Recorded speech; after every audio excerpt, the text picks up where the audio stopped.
can perish there. Now, my brothers and sisters, I'd like to interrupt this, our normal service, before our sermon, because in this trying time in which fascists and dangerous megalomaniacs are threatening Great Britain, the Dominions, and the free world itself, I would like to entreat you all to prayer. Please stand and bow your heads. It's you as well, Mr. Kelly. Do well to be awake. Lord, in these most troubled and evil times, we ask that you pour down your divine mercy and compassion upon us as your children. In this war, empower our forces to stand valiantly against this monster, the Axis powers. Protect our fathers, our brothers, and our sons as they stride forth valiantly for the sake of their fellow man, of justice and the crown. And, O Lord, when the bullets strike down our dear brethren, and the time comes for mothers to weep bitter tears as their sons depart from this life and on to the next, that you have your hand upon their heart, and you provide them with the strength, ability, and the fortitude of spirit to, as literature set out from our government states so well, keep calm and carry on.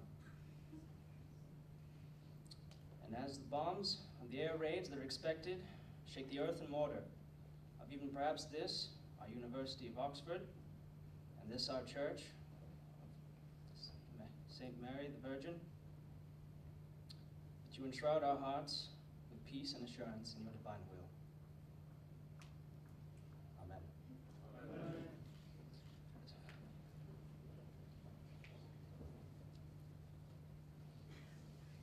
Now, I divert your attention to our guest, Professor C.S. Lewis. I'm sure many of you are familiar with him. As a distinguished author, a devoted follower of the Lord and seeker of the truth. I remember he spoke with me of his conversion story. He was speaking with another professor, Mr. Tolkien, I'm sure some of you are familiar with. When Professor Lewis came onto campus, he was warned by some of the faculty to watch out for two things: villagists and papists. And Tolkien is both.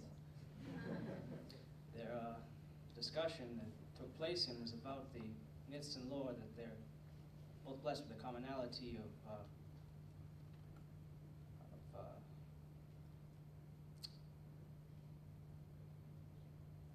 affection for, the spirit of curiosity towards. And I find it of special interest to us all that something as simple as stories, simple old stories, even pagan ones, can be used by the Lord to bring us into service with him, which is the most important duty that we'll have, each one of us, for all our lives. Yes. And I'm going to say with a bit of humility in this dark time that I'm glad that Professor Lewis did not follow his brother in the Lord to Rome, but is now a member of our cherished Church of England. Before I let him on, I'm trying to begin one more prayer. Lord, as to our brave soldiers, more important than bodily protection, we beg of you and ask of you that you help our dear boys shipped overseas, the chaps we have defending us on British soil, that they remember the meaning behind the last hymn we've sung. Approach, my soul, the mercy seat, where Jesus answers prayer. There humbly fall before his feet, for none can perish there. Professor, carry on.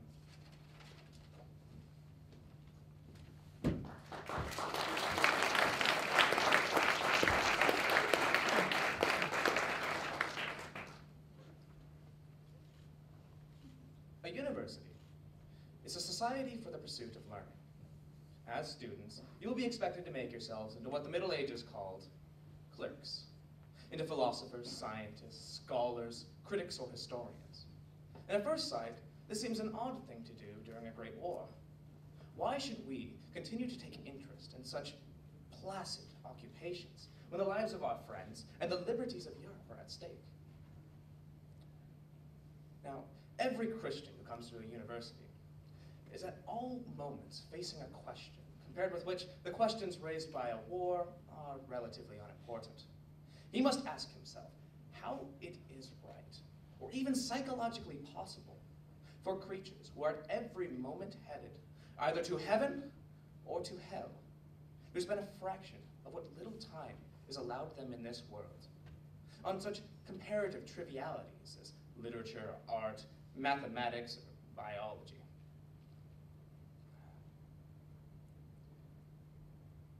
And if human culture can withstand this, then I'd say it can withstand anything.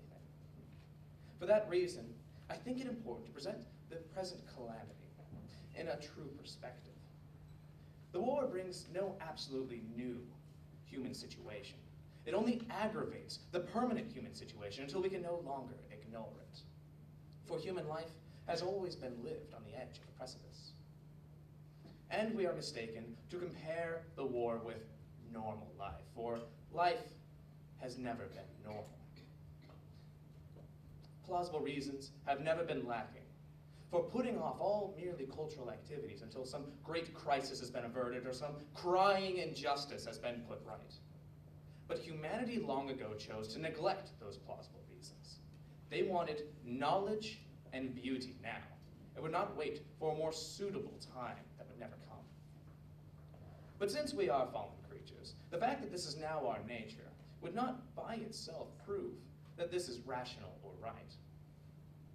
We have to inquire whether there is a legitimate place for the activities of scholars in a world such as this. Now, before I became a Christian, I do not think I fully understood that one's life after conversion would consist largely of things that he had already been doing.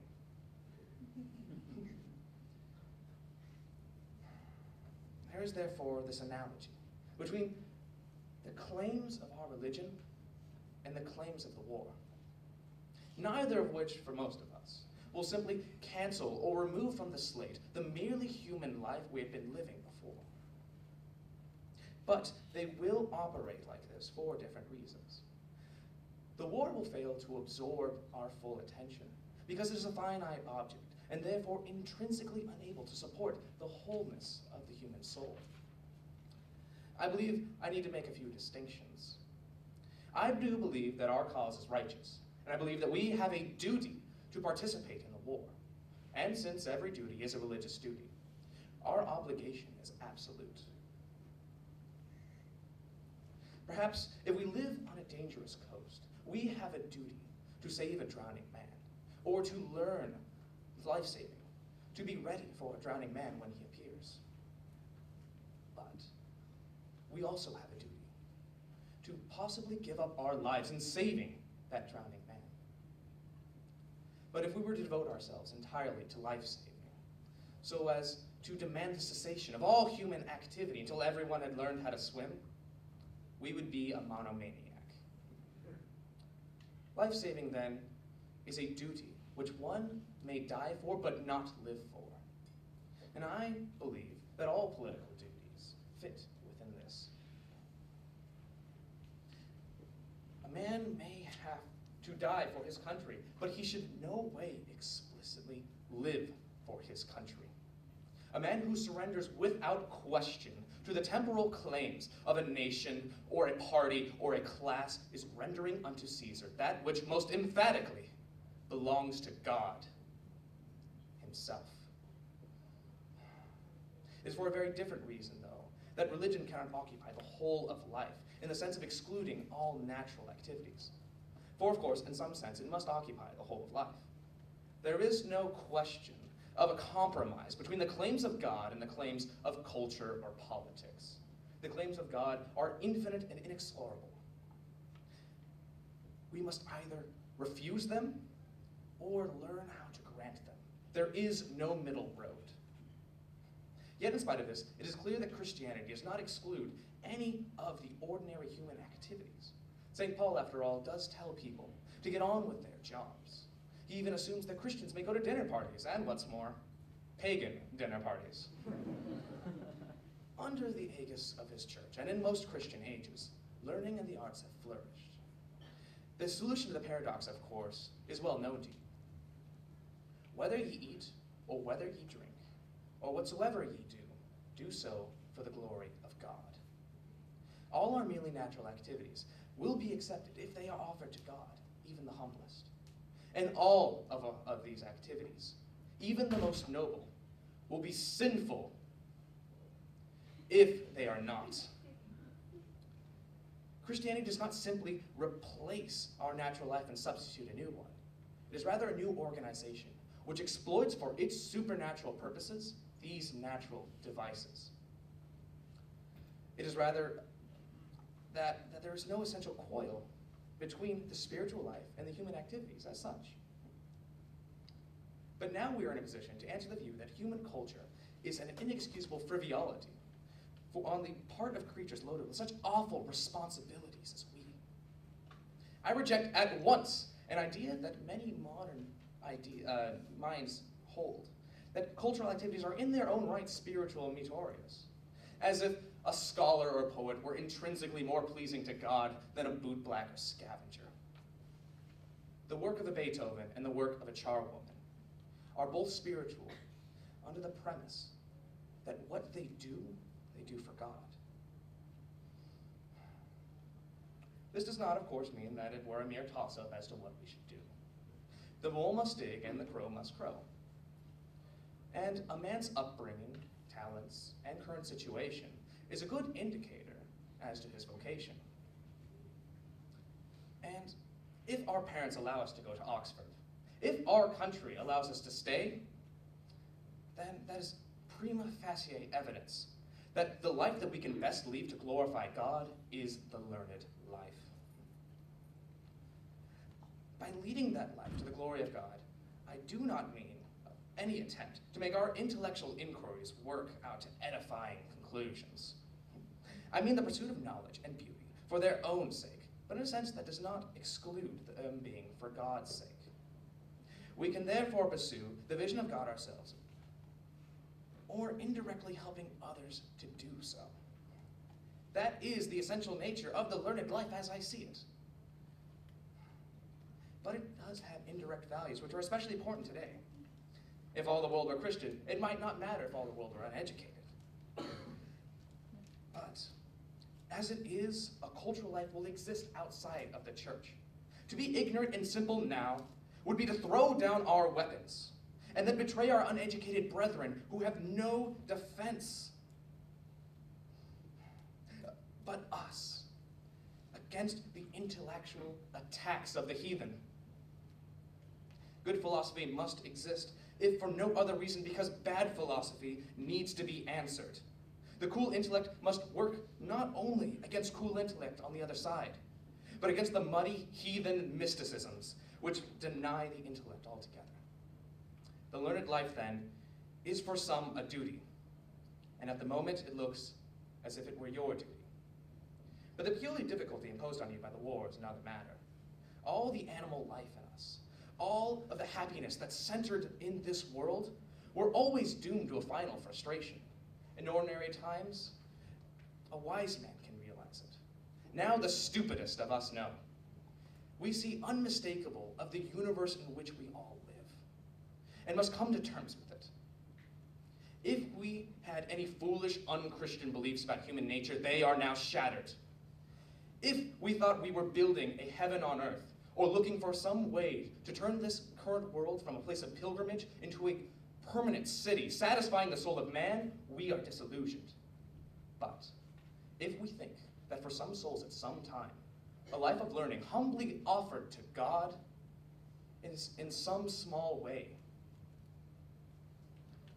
a tiny bit, like the appointed approaches to the divinity reality, or the divine happiness, which we may soon enjoy, then we can still think it's still.